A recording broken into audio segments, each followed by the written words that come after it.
The Sith language has taken different forms throughout Star Wars legends and canon, though the most recent can be translated with exciting clues. Hello everyone, welcome to my channel. Please subscribe and keep watching for more details.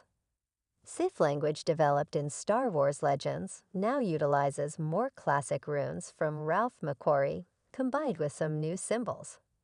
Urkida, seen in recent media like AHSOKA, can now be translated thanks to the show's end credits star map and its list of planets.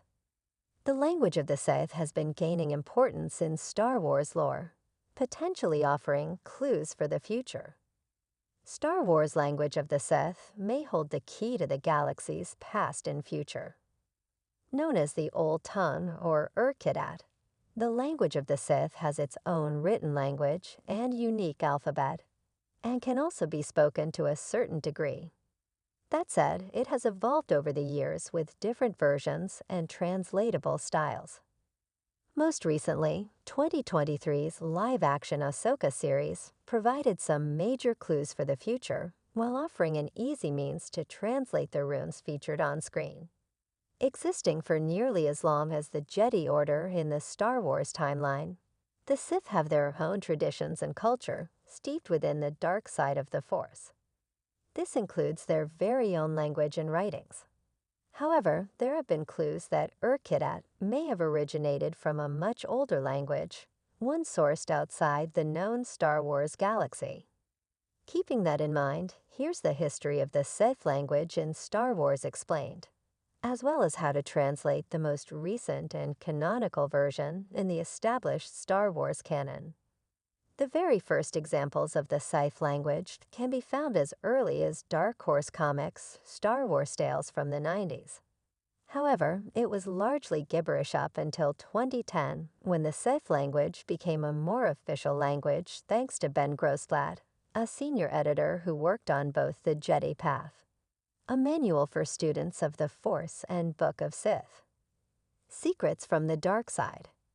Having multiple linguistic degrees, Grossblatt created an official alphabet and language for the Sith Urkidat. To that end, his process was revealed in full in Star Wars Insider 134, confirming just how intentional he was in its creation, wanting to develop a pronounceable language for the Sith, while also having words and letters that would have been feasibly etched on the pedestals and columns of ancient dark temples. Grossblatt succeeded in providing a language and alphabet that had realistic depth. It certainly had more nuance beyond being a two-dimensional and cartoonish language spoken by the bad guys. However, the Star Wars canon reboot following Disney's purchase in 2012 saw Urkidat receiving more of a focus on screen, along with a visual overhaul, as seen in Star Wars Rebels, Season 2's Twilight of the Apprentice arc. Ahsoka Tano, Kanan Jarrus, and Ezra Bridger visit the Scythe world of Malachor. To that end, one of the first things they find is a stone column bearing the Old Tongue of the Sith, according to AHSOKA. That said, the symbols on the column looked less like the known Scythe alphabet developed for Legends Book of the Sith and more like the classic runes drawn by original Star Wars concept artist Ralph McQuarrie, presumably a creative decision made by showrunner Dave Filoni, as a fun nod to the legacy of Star Wars and its origins. At the same time, Ahsoka can be heard speaking a few of the carved words out loud in Twilight of the Apprentice, and Palpatine himself is heard speaking Urkit in both the Clone Wars Season 6 and later on in Star Wars Rebels Season 4 when he attempts to enter the world between worlds using Ahsoka and Ezra.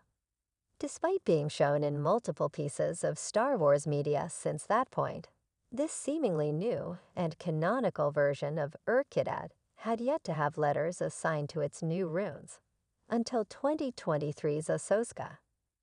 Now, several Star Wars fans have managed to use the runes featured in the live-action series to decode this new alphabet, resulting in some exciting translations.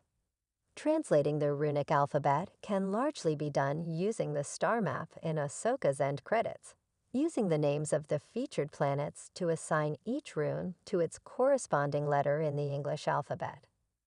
However, this new alphabet also features its share of more unique, almost Norse-like, symbols beyond those seen in Macquarie's art, which were purely decorative at the time. This was likely motivated by Filoni, as well to help develop the runes as an official alphabet, considering his known love for Norse mythology. Thanks to AHSOKA, this new version of Kiddat seen on screen can be translated by fans. However, this is assuming Lucasfilm puts in actual words to translate, and not just decorative gibberish. This has been the case in some places, such as EA's Jedi, Fallen Order and Jedi, Survivor, or AHSOKA's various character posters.